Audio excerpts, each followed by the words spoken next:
As always, don't do it. Don't back anything. What do you need to know? Why am I telling you not to back anything? Because you don't need to FOMO. I'm going to try and talk you off of the ledge, trying to tell you reasons that you should not potentially back anything on crowdfunding. And as always, just like the retail video, you know what? If you go, Chris, those aren't deal breakers for me. Chris, I'm still interested. Chris, I still want it anyway. Do you. But trying to bring a little bit of small amount of sanity to this hobby that has grown into the just buy everything you can all the time side of things. You know what I'm talking about. You ready? Let's go. Next up, we have to go to Dante's Inferno, right? I had like a 9 to 10 minute diatribe on the crowdfunding roundup from this past week, telling you my thoughts on it. Creative Game Studios, love the product that you put out. Love the fact that you went with more of a true funding goal here. Love the fact that you put like all of the unlocks straight from the get-go. Hate the fact that it's going to cost you about $400 to get everything if you want the deluxifications. At the time of me previously filming, the average was over $300 for the average freaking pledge, right? And this page exemplifies some of the things I hate about crowdfunding in the first place. The fact that if you go back over to the Game Found page here, funded in 1 minute, that is a standard bearer. That just makes me mad nowadays more than anything. Because I've had several small publishers tell me individually that they have to get those things done because somehow that makes things better optically and that gets more people in. And I just hate that. It's a marketing ploy. I like the fact that they're doing more quotes on here. These are more complete quotes, but they're also a little bit still, you know, what you expect from crowdfunding quotes. Right? This is a ton of money. This is a 50-page rule book. 50-page rule book, 2 dynamic phases of an overworld, underworld. It has very reminiscent mechanisms of Kingdom Death Monster and Aeon Trespass Odyssey in the sense that when you fight the big bosses at the levels, you need to do damage. You need to do a wound. A wound removes a card from their deck. Get rid of all the cards from their deck. You win. So that's what they've got going on with a little bit of a 3D terrain. I've got the high ground, Dante, sort of mechanism going on as well, because you can also take fall damage because, you know, right? You know, you take the fall damage and you lose the arms and legs like you do Darth Vader wise. Anyway, I'm side tangenting here, but this is what I'm talking about. The base pledge is freaking amazing. If you want the miniatures though, it's going to double your cost. It's a lot of money. It's a lot of money. And they do exclusives. I hate the stretch pay. I hate it. I hate it. I hate it in the concept. It's great because, I mean, they're not charging you interest. Now, I wonder, from a side note here, when they're going to start doing that. Hey, you know what? You do the easy pay, and we're just going to charge you $1 more each payment that you spread it out on, right? So, like, the first payment is $10. The second one's $11. So you could stretch this out over $10 payments for a $300 game over 30 months. But by the time you get to the 30th payment, right, it's maybe $40. So that's maybe how you, I don't know, I'm just making this stuff up. But couldn't you see that happening? So, anyway, take that for what you will. $95 for this. I think this is a great, fantastic deal. If you get anything higher than this, though, you're paying for the plastic. You're paying for Godzook's amount of plastic. You're going to get a ton of content, you know, Chronicles of Drunagor, but I also see a ton of people trying to sell Chronicles of Drunagor as well. And you know what? The only way you sell these big things, you know, either sell it to someone who's FOMOing or you piecemeal it. And if you piecemeal it, you can still make money, but it's a hassle. Are you willing to hassle this? Again, I wasn't kidding. $90 for miniatures here. Another $70 for miniatures here. You want to pay for an app? There you go. You want extra champions here? They're going to cost you $30+ bucks for like 4. It's a lot. This is the following thing or the pre-order early bird thing and whatever else deluxifieds you want. Do you have enough of these? Again, from an overworld, underworld side of things, 2 dynamic phases and separate board situations. Do you have enough setup, tear down space in order to do that? Can you leave it out to not to have to go back and forth? Are the scenarios going to be short enough that you can play multiple in one single setting? Or is it going to be a setup, tear down situation every single freaking time, which is laborious as a nutshell? It's aesthetically looking awesome. I love the miniatures. They do a great job on that. I'm sure you're going to have a mechanically sound game, but there's also the overworld part, which is kind of hopping around from random locations and doing skill checks and kind of seeing what happens at those locations in the first place, sort of a la KDM and Aeon Trespass Odyssey, that you just don't know. And sometimes you might just not get or get surprised in a bad way. So are you okay with that? And as cool as the terrain is, I mean, you're also going to pay for it as well. Are you okay with that? It's a lot of stuff, folks. You know, as I mentioned at the beginning, though, this is why I hate these pages nowadays. Because I can scroll here for another 10 seconds and not get to the gameplay content yet. Oh, right there. right? I am literally, you can't see it above my head right now, but if you could see the scrolling side of this browser right now, you would see that it is 80% down at the bottom of the page, and that there is all this other stuff above that, and I hate how that's structured. Yeah, you got some reviews, you got some playthroughs, you got a bunch of previews actually, Tabletop Simulator, rulebook, and shipping is going to cost you $100 more if you get the $400 pledge, so it's going to be running probably closer to $500. Are you okay with that? You're going to take the risk with that? Do you want to get this game in 2026 and put up $500 between now and then, just in the limbo? Can you afford to do that? You probably can. Who am I kidding? You can afford to do it easily. You could probably do 2 or 3 pledges, but should you? That is the question you have to ask yourself, because I see people trying to do that with Primal All-In right now as that's being delivered. And we'll see how those flippers do on the secondary market. Yeah, flippers. Flippers. It's a fun word. Song of Fire and Ice Tactics. It's going to break $1 million, folks. It's going to break $1 million. That's great. That's fantastic. Is it, though, for Simon? Is it, though? Again, Alex and I sort of disagreed on this one. You know, GameFound, he says, that has a very positive effect with a lot of these campaigns coming over. And you know what? I believe him. At the same time, I'm more feeling that this one, not raising as much as the first time around, is more just in the fact that I'm not sure there's as big a market for this. There's a lot of well-established skirmish-style games, don't go to crowdfunding, that people really love. And the other side of things is I was really enamored with the aesthetic of this. I was really enamored with the dragon initially, but I was not enamored at all with the rulebook. Again, I give Simon all the credit. A lot of the other huge name companies don't always put their rulebooks out on the campaign pages, but they did. And I read it and I just said, you know what? This isn't for me. This is a very tactically dice-driven game more than anything else. And I did not like how the dice and the action system is being utilized on a turn-by-turn basis. And I didn't think it was doing anything mechanically speaking that I was super interested in. If you want to know more, again, you get your scenarios. You take your points. You spend your coins to draft the 3 tiers of your heroes. Are you a drafter? Are you just person that wants a team and go? If you want to pay extra Godzooks Galactus level of money for a dragon that's going to collect dust on your shelf, you know what? You can spend $180 of your hard-earned money and do that here with this campaign and feel really good. At the same time, the one kudos I'll give with Simon in this, unlike the other 2 times that they've done this, I'm going to point this out because I think it's worth pointing out. You go down here, if you want just the print components of this scenario without the freaking dragon, if you bought me a painted dragon like that, then I'd be tempted. But Grayscale, no thank you. You can get the gameplay content. Didn't get it with Cthulhu, didn't get it with Galactus, but they're giving it here. So, minor kudos there to Simon. Now, again, you're seeing all of the little extras that are going along with this. By the time this campaign ends, I guarantee there'll be at least 2 or 3 more in the last couple days. So you're still going to be pledging yourself somewhere upwards of, $300, $400 if you want it all. It's compatible with your previous version, but unlike the previous version with the 16 different factions of Game of Thrones in the first place, this is not going to necessarily have that for you, and a lot of them are maybe going to be smushed together with some of these original pledge levels in a whole. So do you really want the true thematic families, factions, or do you just want to have all the cool named characters thrown together?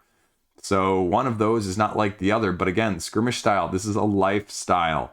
This is a repeated play, drafting, meta, combining, getting to know the asymmetries and smashing them together, let alone getting extra expansions, say down here with various, and the Secrets and Whispers reinforcement pack, that's going to add so much more complexity in the first place, and you're not going to know how to combine them, and you're going to wonder why your strategy is subpar or why you're rating this game a middling as opposed to anything else because you just haven't played enough in the first place. Price point is fine, actually. The pledge levels make sense in terms of the pledge here with the Sworn Brother. There's no reason to get the pledge without banners unless you're not in North America. So that'd be the main issue and the main concern. But again, I don't think it's doing necessarily anything super different drafting wise. And I was kind of hoping to see something more out of the box with this. And I was almost, in a way, as weird as this sounds, hoping it wasn't compatible because I was hoping for something completely and utterly unique to go along with this fantastic, otherwise aesthetically pleasing dragon. Let's stay with GameFound. Last Light.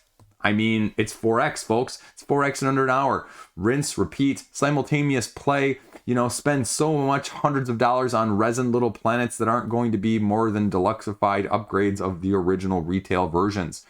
But do you really have a game group that can play this at the higher player count that's going to benefit, that actually enjoys 4X in the first place? Do you have a game group that even knows what 4X is in the first place? I don't. But that's sort of what you're looking at here. And do you want to pay, upwards of $200 for a deluxified less than 60-minute game? Because that's the other sort of dichotomy I see, right? If you're paying that much money, usually you're getting it over spans of weeks or hours worth of content. All right, maybe I just showed that, right? Weeks worth of content. Weeks, hundreds of hours, right? Immense replayability, because that's all people care about is the number of sheer hours that they think you can get out of it.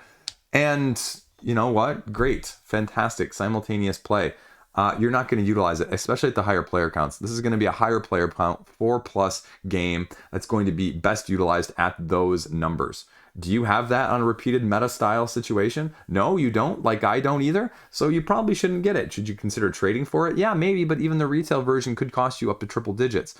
So do you really feel that way? And is this going to be the 4X, mechanically speaking, that's going to change your mind on other 4Xs? No, it's not. If you're really running into an analysis paralysis based on the card play that you're going to be driven with in the first place, again, it's not going to solve that issue. It's going to create dilemmas along those lines as well. And if you're trying to get it at retail, you also have to deal with the FOMO of getting the exclusives, well, without them.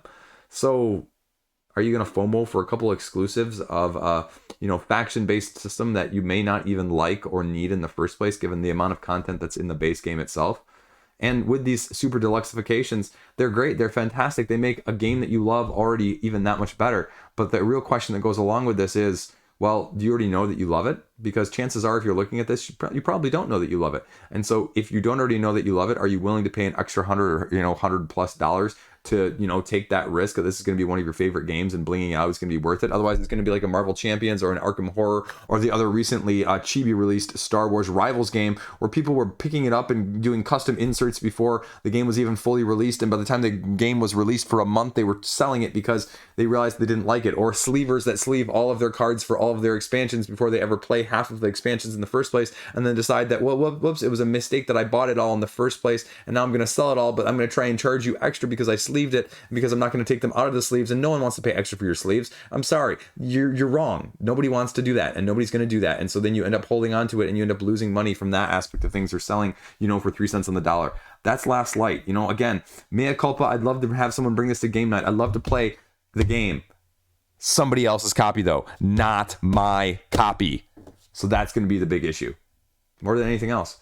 People like it for what it is. But I'd say, I worry that if this was all cardboard tokens, it's a $30 to $40 game. It reminds me more than anything else, Foundations of Rome, with the more recently announced Foundations of Metropolis, that version, the deluxified version versus the cardboard version, right? Same gameplay, fraction of the cost. And as a consumer, again, from a business side of things, if you can sell it, you can market it, you can put it out there and people are going to buy it, I have no qualms against it, right? But I'm also not going to endorse it as everybody needs this version either. So, right? You could totally do with just a cardboard version of this, right? Yeah, you know what? You got it. There you go. Now, Aeon's End of Descent. Speaking of, you know what? Let's go there. Creep. Let's go there. Also, LCG or deck building in general, creep as a whole.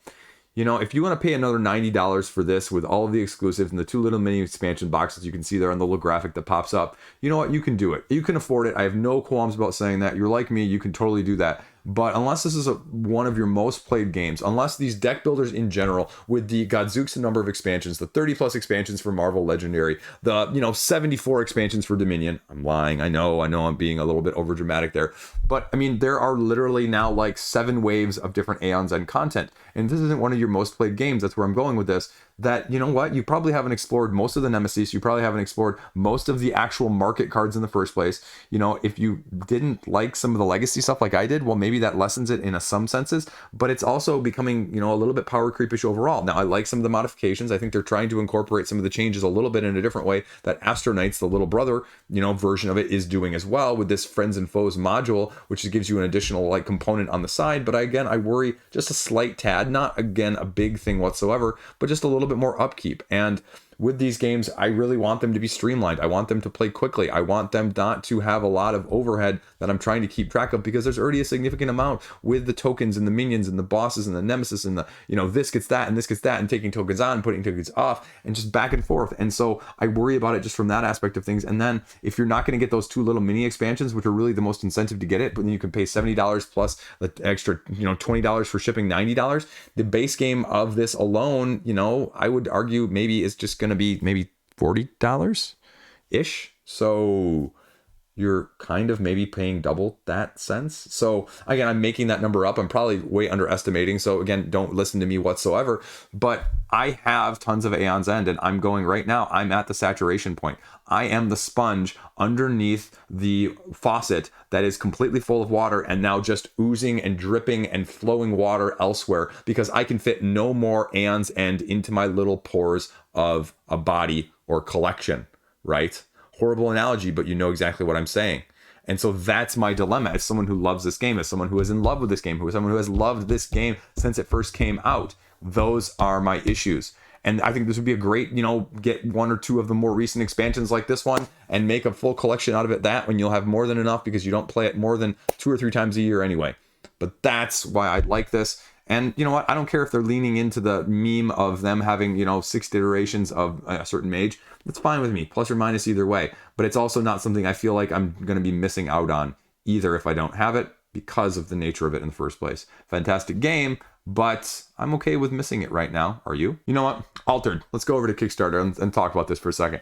$3 million, almost 2 weeks of time of me filming this that's left in order to fund. It's probably going to raise at least another $1 million at least before the end. And people, you know what, TCGs, again, I'm going to be the negative Nancy here. This is a speculative buy as a whole. I just saw someone posting their collection of sealed TCG One Piece items the other day on Reddit. And they're like, I'm just doing it because I want to open one of each. No, man, you're collecting. You're collecting. You're not going to open. You're going to try and scalp it years down the road. You just have more patience than some of the scalpers who are flipping it immediately and costing us, normal folks, twice the money on the normal retail market, because we can't pick it up from our local game stores because you're hoarding them all, trying to be speculative in that sense. And so I put that on them. Partially I put that on stores that allow people to buy more than one.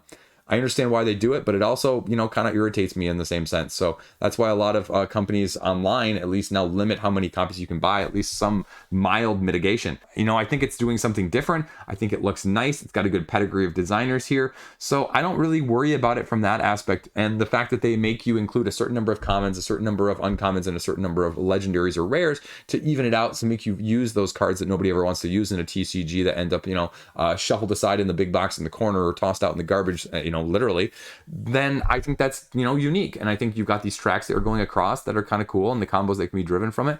At the same time, it's a TCG speculative market. And so really what you're better off doing from a TCG, unless you're going to be a collector or reseller or really a scalper at some point, you're better off waiting for this to come to retail. You're better off buying individual cards to build your deck that way from something like TCG Player. That's what I did with my kids' Pokemon collections. It's a hell of a lot cheaper than trying to buy the packs and keep up with the packs. The packs are going to run you anywhere between $5 and $7 anyway. And so you can pick out the cards you want and build a better deck and buy a few expensive cards instead of chasing the dragon, in that sense of the rush of the dopamine of the opening, which ultimately never fulfills. And which is why I'm struggling with, reconciling the fact that I want to buy Star Wars Unlimited right now, but yet I have not been able to pull the trigger, and I've got it sitting in my cart over at Game Nerds, literally as we speak, under one of these other tabs, right? I just can't get rid of it. But you want prints, right? Like, this is where the collector's thing goes more than anything else, or the scalper's thing, because we saw this with Pokemon, we saw this with all this other stuff, the uncut sheets, that sort of thing. That's fine. That's fine if you want to do that, but I think that's what a lot of this is. And I just worry that even with that pedigree, when you're putting that stuff out on the main campaign page as part of your endorsement, as part of your enticement, right? It tells me that you are heavily leaning into that, not trying to buck the system either. And I understand that from a business sense, it makes sense. At the same time, as a consumer who wants to call out these business practices that aren't necessarily consumer friendly and making people buy instead of, well, do I actually, again, altered TCG, doing something unique, but why are you actually getting into it? Ask yourself that question and then figure out your answer to the rest of it. And this is from Red Moho, the sort of Euro version to the Amerithrash version of CGS's. And you've got the separate layers, you've got the separate areas that you're going through, you've got the two dynamic different phases of how you're going to be operating this, and it's more Euro strategic rather than, you know, luck-based tactical strategy. So again, miniatures look fantastic. The main boards, you have the sideboards, you're going to pay for deluxifications. Do you want to move your family factions around to get the actions before traversing down the levels of hell and making sure the souls go into the right areas? I like the meeples, but you're still going to pay a pretty penny for them. And from a Euro game side of things, I don't know how this is going to be comparatively. It's a little bit just different as a whole. So the question is, if you're doing something innovative, like I always say, is it going to be innovative in a good way? Is it not going to be suiting to your needs? And you're going to pay for the deluxified version right now. And this is what it's going to get you. Do you need the soundtrack, the playmat, and the metal coins? If you don't, maybe you're better off at retail as well. I can't speak to some of these Eurogame heavinesses and how unique or different these mechanical incorporations are going to be. So my sort of thing is buyer beware, because it's not my specialty and I leave it more up to you, and I can't give you the best advice, and I'm sorry for that, but I try my best, and I can only read so many dozens of rulebooks in a month. So I did read this one though, and check the roundup from this past week if you're really seriously interested. But it's an interesting test, but again, it's another triple digit price point for a deluxified game you don't know that you love in the first place. And if you don't know if you love it, I have a hard time saying deluxify it, whether that's miniatures or Euros. Now, Black Rose Rebirth. I mean, this is a reprint. You're going to get it in April. That is the biggest pro of this. You're going to get it in April. And at the same time, this is also a little bit long for apparently what it is. A lot of people say, I haven't played it. I'd love to get a copy, and I really want to try it out and review it for the channel, but I just don't know. And it gives you the dynamic different factions. They give you more upgrades. This is a 2.0 version of the original. But again, you're going to pay a pretty penny for this. This is not a cheap game in a nutshell. Right? If you want to pay, just like your Dante's Inferno, you can pay your fours in the hundreds of dollars. So if you're okay with that, fantastic. If you'd like to get a little less though, you can too. The tricky point though is, as you can see here, it's kind of the all-in, it looks like. I actually thought this was piecemealing it, but you can see that different hubs, but the only price point here is $442. So if you actually click this, it actually says get this for the $110 a month. That's a ton of money. So that's probably the biggest issue with it. You can get some of their other stuff. You can get a specific language version, or if you just want one specific campaign, you can actually go to the online store, which is a great link to, and you can check it out. And so actually looking at it now and saying that you have to get everything all in, I'm really surprised they actually have as much money as they do. So I would say piecemeal it or try it at somebody else's house before you buy it, because again, I've seen people love this one as a person who loves Wiz War, but this is like Wiz War on steroids. If you don't like to take that, if you don't mind the non-player elimination, and you don't mind the situational that may overstay its welcome if people turtle and aren't as aggressive that this game really probably would require, again, from a hypothetical standpoint, I like that sort of thing, but do you? And do you like it? Because too much of a good thing can be too much of a good thing, as well as I talked about in a completely different video. So that's what you got going on with Black Rose Wars Rebirth. Now, we're going over here to go with Steamforged. And Steamforged, again, say what you will. Blacklist, though, they're taking over from Blacklist, and they're doing a great job with this. I'll give them kudos. And so, to be honest, if you thought that anything labeled Street Masters were going to get $200,000 on crowdfunding again, a couple years ago, you would have been taking crazy pills. And so they're actually offering at, whatever cost, and what the Ever Indigo campaign ended up not fulfilling, they're fulfilling. Even if you didn't get your previous one, you don't need to get anything on this one to get what you previously ordered from them that maybe didn't get fulfilled, either that or Aftershock. So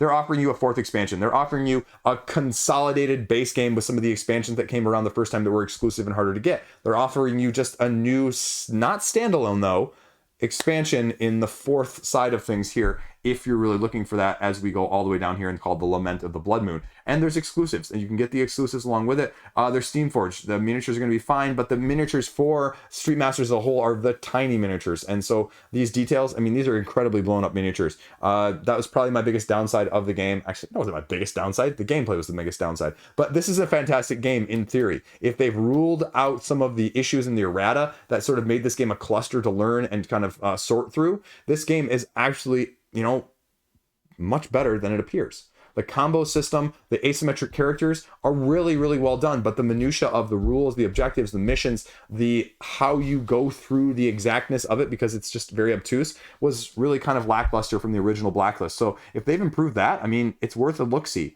but it's probably best as solo or maybe even two-player. This is probably not a game I would play with 3 or 4. And do you want some of the exclusive stuff? And are you willing to shell out, a not insignificant amount for these games? It's got modularity, it's got different modes, but again, are you willing to pay that much to get it? Anywhere between $60 to $120 to, again, over $300 if you want most of it. So they're offering the whole catalog, which is fantastic. If you missed out, it's different enough that I'd say you don't have anything like it. But again, it's a lot of just learning, minutia, asymmetry, finding the one that's right for you. And, it's a miniature-based game with a hex-based system. Do you like that sort of thing or not? This one isn't going to change your mind, but it is something different enough that if you're looking for it, well, there you go. And of course, things wouldn't be complete if we didn't cover a few projects as well that had just finished funding, because you're going to be tempted when that little late pledge comes up. You're going to go, Chris, what should I do? Right? Because if you're like me too, just because the campaign ends doesn't mean you can't back it. Oftentimes, again, not a difference between when the campaign is going and when the campaign ends, or, a couple dollars either way. So Among Cultists, Murder Mystery. Now, this one, I don't think it captured the first time around. And I don't think that's anything bad necessarily. I think it's just that expansions for a game like this, which is a meta werewolf game, is probably the bigger issue, right? And so you don't necessarily need 2 or 3 expansions. This base game alone, and that's maybe the better and the worst thing at the same time, right? The base game alone is going to offer you hours and hours and hours and hours and hours and hours of hours of play. They add like a whole new board. So, again, how do you like that? Which style of board are you going to go for? And it's expensive for a werewolf game. Let's be honest here. How many times do you have the ability to play a game like this for 5 to 8 players to really get the true depth, the meta, or even anything beyond the basic roles? And that's sort of the problem with this. You have to have a dedicated group just like this, Blood in the Clock Tower, whatever, right? This is Among Cultists, the board game. It's also freaking expensive, Not for just the base pledge though, but for anything higher than that. And that's, where people might have some trouble from that aspect of things. Again, it's a very solid game, but you have to know what you're looking for in this one. And if you don't have the group for this, it's not going to change your mind. Doesn't matter how good a social deduction game is if you don't have the group dynamic in the first place. So, I think that's probably why it only raised as much as it did more than anything else. Because, Good Old Games, it's a solid game, but it's not going to be for everybody. So there you go. Now, Storm Raiders just ended, the new one from Shem Phillips. Again, missed the campaign, right? You can click on this and get in, folks. I'm not kidding about that. It raised a fair amount of money as well, but this is sort of Mad Max Pick Up and Deliver. And Pick Up and Delivers, if they're like for you, like they are for me, I've just never really gotten them. I sort of look at them sort of like the other one we'll talk about here in a little bit, Steam Power, right? Train economy games. Pick up and deliver. You just have certain mechanics, whether it's abstract for you, maybe, right? Like you hear me talk about, I love abstracts. There are plenty of you in the comment section. I've heard you. I've seen you. You don't like abstracts. Nothing abstract wise is going to change your mind. And that's sort of the thing I go with in this one is I think this is chaotic. I think this is going to be actually, a very solid game.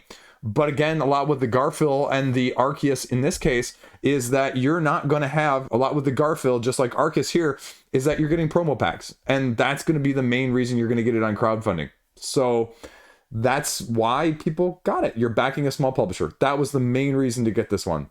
Nothing bad about it, but you're getting a little bit of deluxeification that's probably not necessarily what you need either. So nothing bad to say about it. Nothing that, you wouldn't be able to check out on your own at this point. But I just don't think it also probably had the widest appeal just because of those mechanics. Again, I'm probably wrong, right? That's my own personal bias, pick up and deliver. I would argue that with the various mechanical approaches overall, right? Worker placement, deck building, action selection, engine build. Those are all more popular overall in the hobby. Dungeon crawl, whatever you want to call those sort of overlying themes or incorporations. Pick up and deliver is not one of the more widely utilized ones. And blessing curse. And, plus or minus there, right? If it's not utilized as much, then less people are going to be exposed. Less people are exposed. Less people know they like it. Less people know they like it. Less people are going to back something like this. So I think it's just trickle down from that more than anything else. Then we're going to go over here and do Spire's End, which actually raised even more. So Rangitaki, the third time around for this, this is a solo choose your own adventure game, folks, with some dice heavy mitigation. How do you feel about that? Those two combinations of things are going to be what you're doing. This gives me almost vibes of like a KDM style of picture here. And it's just sort of action mitigation with the dice and your various stats that you're going to be increasing. So it's still choose your own adventure. And the other thing that you have that I would dare say is, well, if you have one of the first two, is this one dramatically different? This is very akin to, as I've reminisced previously, of like the Nemesis trilogy, right? Like, which flavor is yours? If you like the other two, you know, you might be looking at this as a heavy solo. If you didn't like the other two, this probably isn't going to change your mind from a dynamic mechanics standpoint otherwise. Single playthrough, always move forward, going through and surviving. And so it's solid. People like it for what it is, but it's, you know, solo. I've heard good things about it. But again, it's not going to be for you. This isn't going to be the solo game that changes your mind either, despite me pulling that up and missing that right there. So there you go. Earthborne Rangers. I still always want to say Earthborne Heroes. It's LCG. It's a little heavier. It's a little harder to get into. It's a little bit more expensive. You're going to pay for the equivalent of 2 cycles for one of the other campaign LCG style games. Arkham Horror, Lord of Rings, Marvel Champions, whatever of that ilk.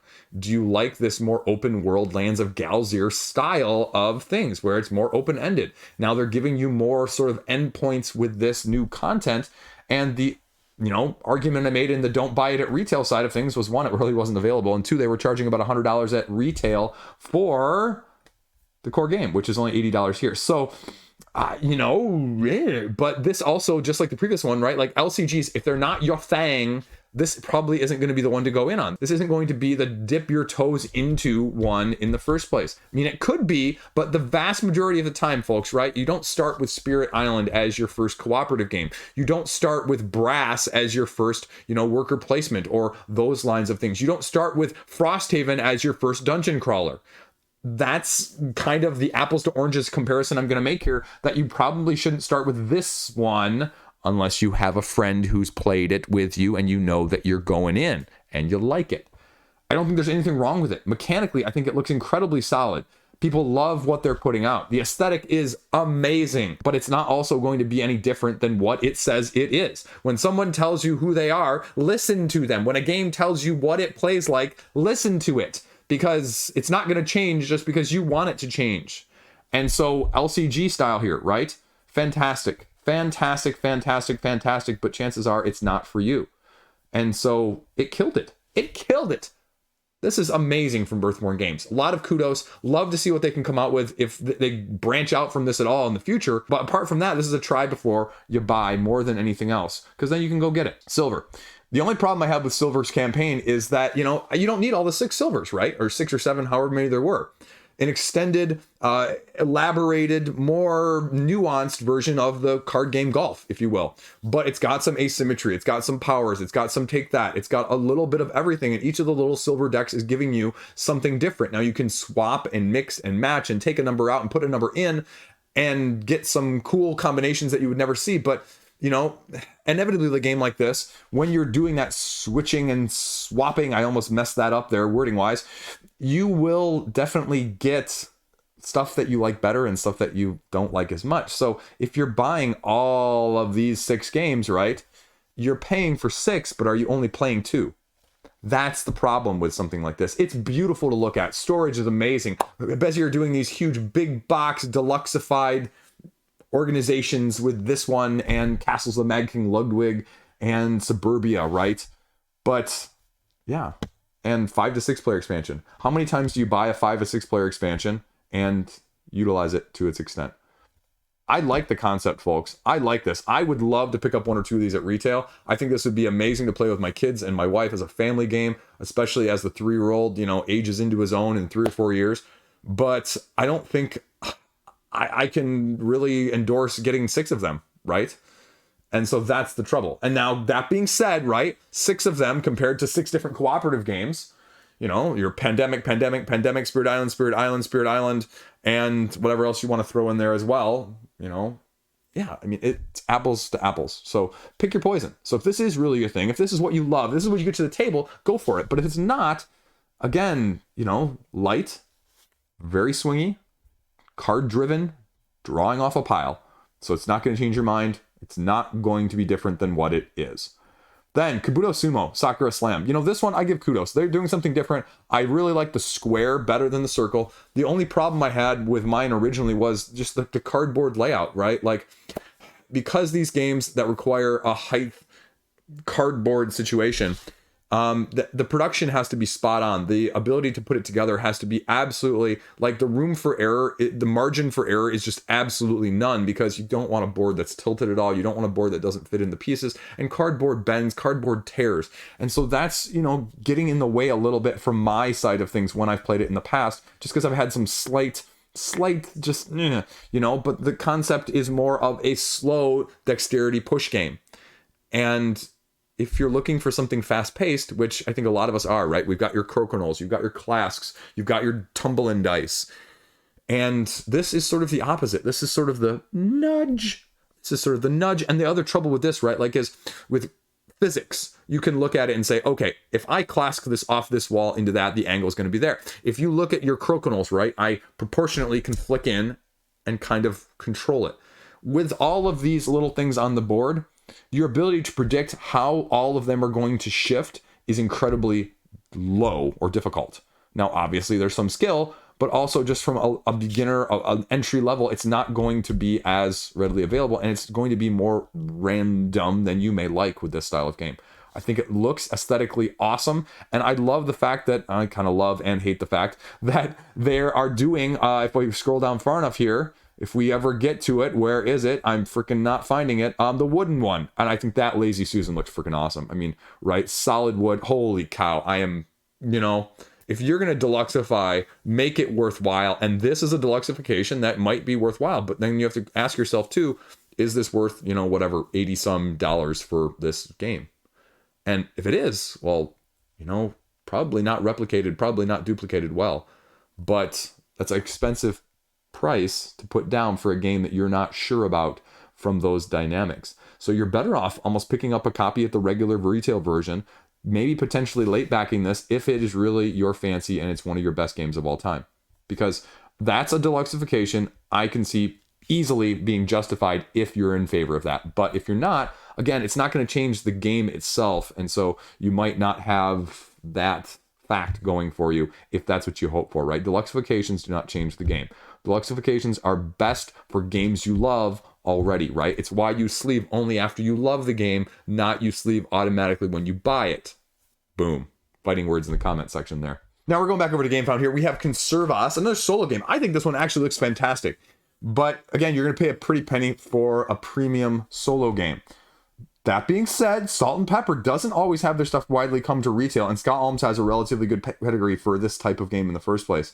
So the only question is whether or not you're willing to bank on it. And again, this price is kind of hard to beat. So this one's probably going to be the easiest. While I don't really have a huge criticism or anything else along those lines, but do you like solo, time-limited, round-based games with a little bit of token management? Because it has a little bit of the Quacks feel as you're drawing these tokens, trying to divide out how you want them to go, whether you're going to overfish and get more resources that way, or leave the fish and the resources in there in order to populate and build your engine that way later on. But if you leave too many in there, then you're going to build up and upgrade your engine. And so how are you going to manage and balance those? Otherwise, small footprint.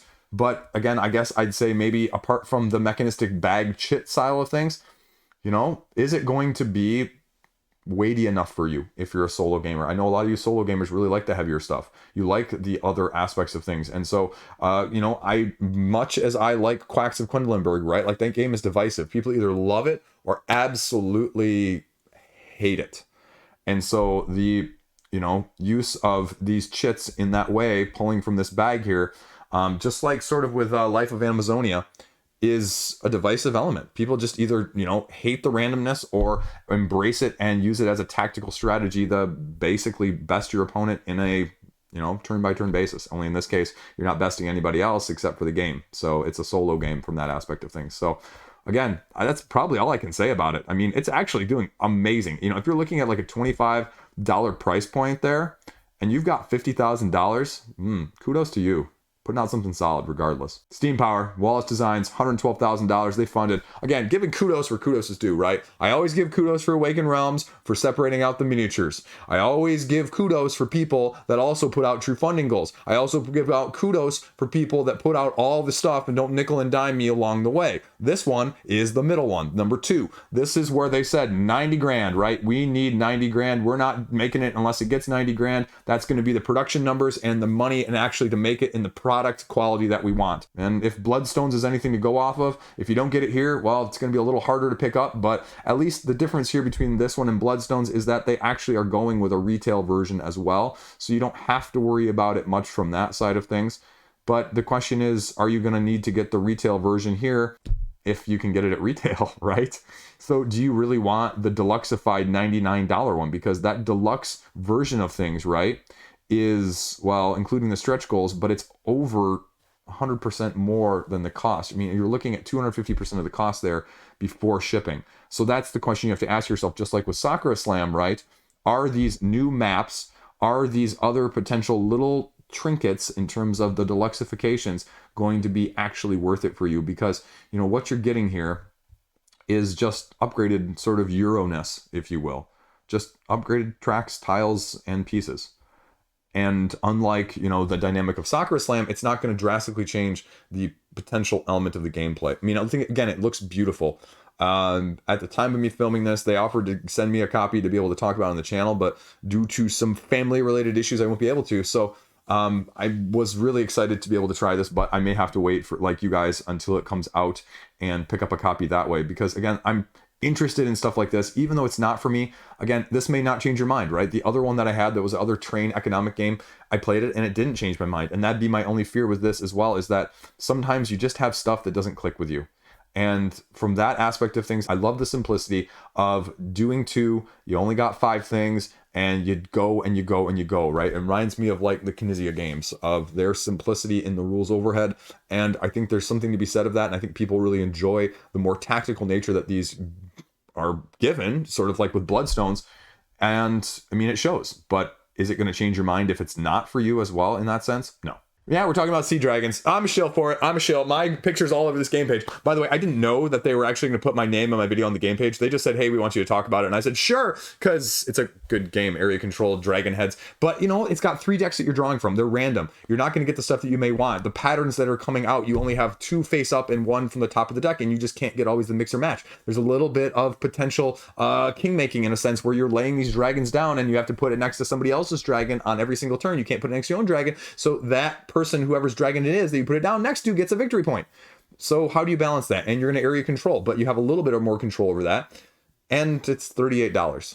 And you can risk, I guess, with this one, Detestable and Draco Sable here, they, you know, don't always come widely to retail. So that's the risk that you're doing. You're going to make probably a little bit of a premium. I'm not sure, like, retail-wise, this one's maybe $38. That being said, if it's just not available, it's just not available. So that's what you have to weigh more than anything else with this one. And there's not anything terribly otherwise, like, you're going to get extras with this as well. So that might be the biggest downside as a whole. Apart from that, I mean, I agree with Rado. I mean, this is like a Spiel weight. And I think if you like this thing, it really is something you'll like. But, you know, are you won over by Dragon Meeples? Again, don't be fooled by Dragon Meeples, right? It's really sort of a polyomino-esque style area control game with a grid.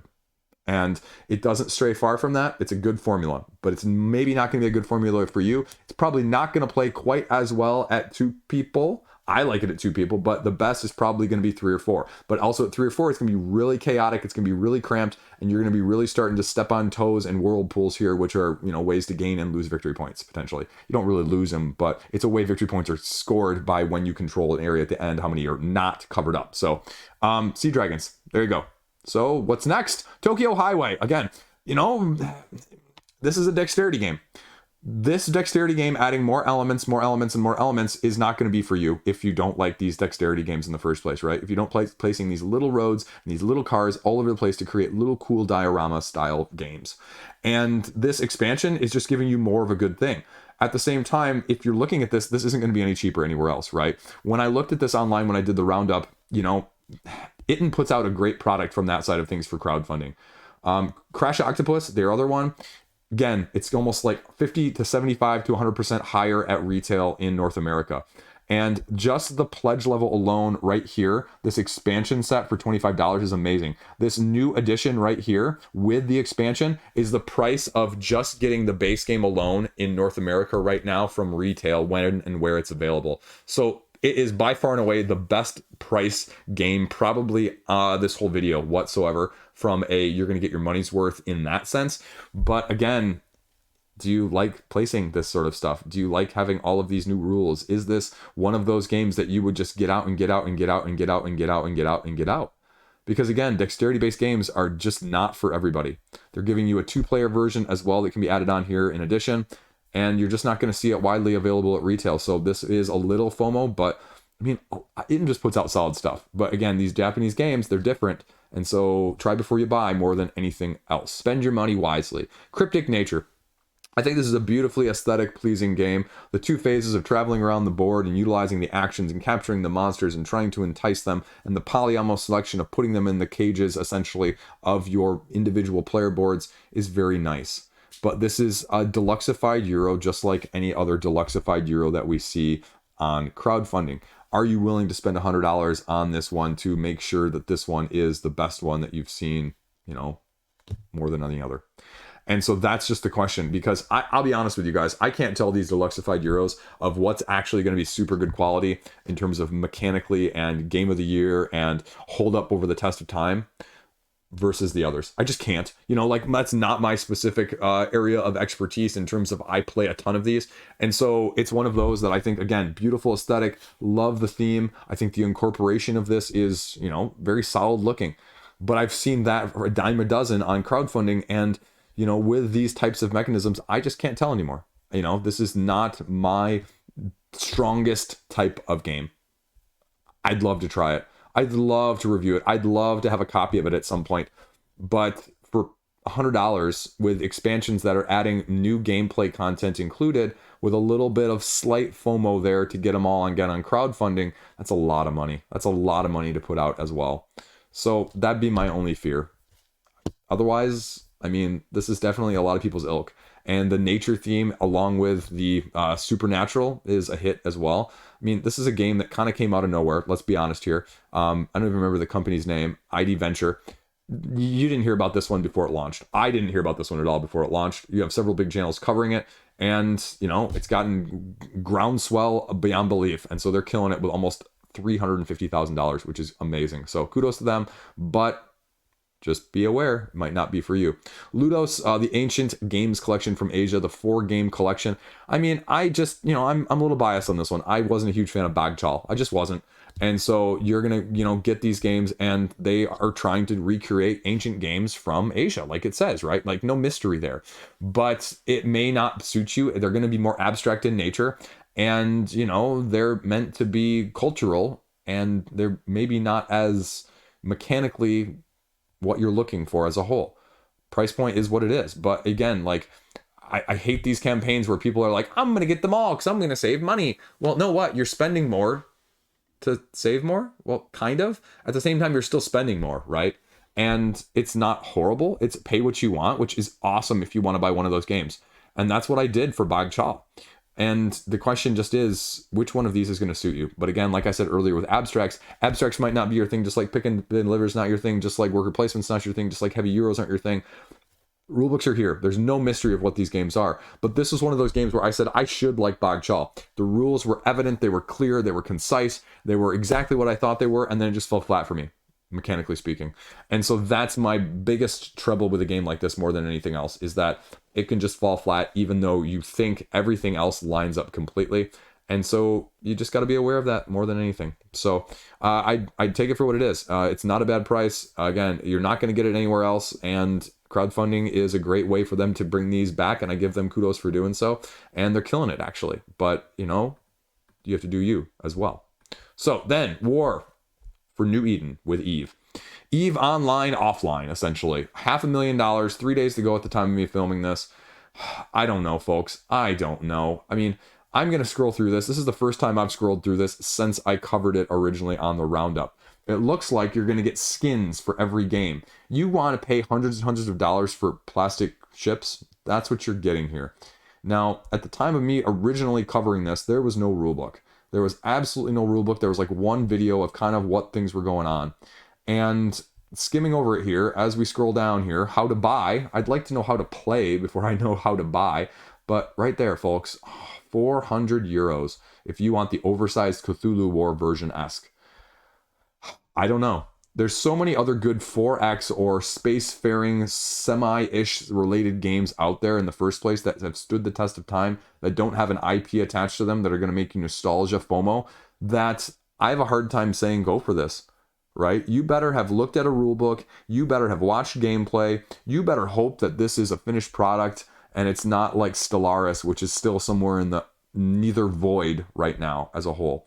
So that'd be my only concern, because you've got a learn to play and you've got a couple previews and that's about it. Very vague descriptions of the actions. And oh, look, there is the rules. That's amazing. Awesome. So then you click over on the rules, you read this and you figure it out whether it's right for you. Shipping is going to be expensive though if you're outside of Europe. Just buyer beware more than anything else. But if you're buying these huge pledges, then it's probably not too bad for shipping. But again, that's the question. With all of its competition of such similar stuff out there, the 23-page rulebook that they've got linked there, you need to do it. And apparently, I would argue that maybe having the rules out there has really helped them, because this was not doing nearly as well, if I remember originally. Well, you know what? I pull up the kicker track anyway, and you can see actually it kind of tailed off just like most campaigns do, and then a bit of a lull, and then a little uptick in the last couple games here. So that's intriguing from a daily data standpoint. So I have no clue. But again, that's a lot of money to pay for an unknown. A lot of money for a lot of plastic, and that's what you're getting there. Do you love the core gameplay loop of this system?